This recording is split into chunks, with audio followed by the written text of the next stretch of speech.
From 2011 through 2015, the National Park Service will commemorate the 150th anniversary of the Civil War with a wide variety of programs and activities. Battlefield tours, symposia, junior ranger programs, community conversations, and new exhibits at parks and battlefields across the country, just to name a few.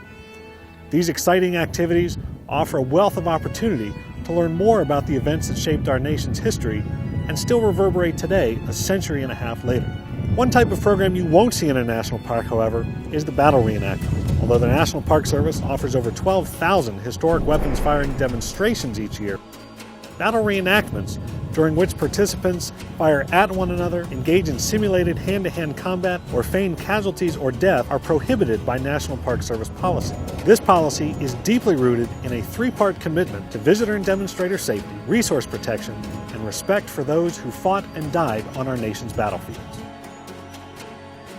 First of all, black powder is an inherently dangerous substance. Allowing hundreds and sometimes even thousands of reenactors to run with loaded weapons or to fire at each other in close proximity to the public creates an unacceptably high level of risk. Injuries from exploding cannon, weapon misfires, the shooting of unauthorized bullets and projectiles, overloaded weapons, and children picking up loose powder have all been documented at battle reenactments outside the parks.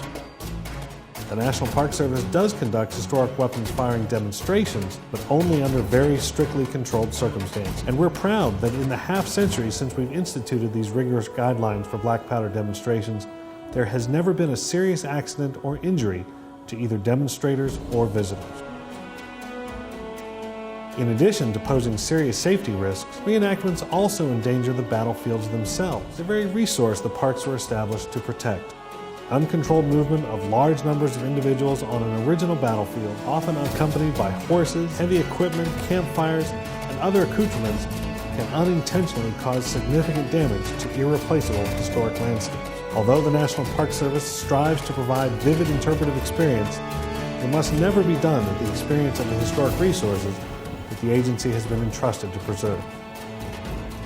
Even more than safety and resource protection concerns, though, the National Park Service prohibition on battle reenactments is based on an ethical position that it is fundamentally disrespectful to those who actually fought and died on a particular piece of ground to pretend to be able to accurately portray their deaths, sacrifices, and suffering.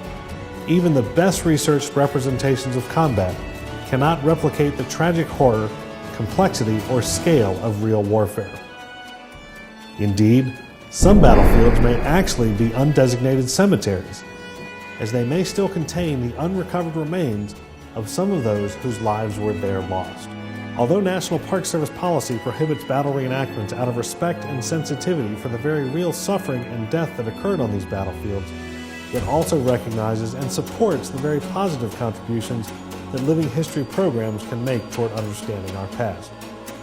The dynamic impressions they convey can have a powerful impact on visitors' emotions and reflections and open unexpectedly revealing windows into the past. For this reason, the National Park Service regularly joins with volunteer living historians across the country to present weapons firing demonstrations, living history encampments, personal narratives, and other compelling programs which allow visitors to experience their own uniquely stirring and personal journeys into the chronicle of our nation.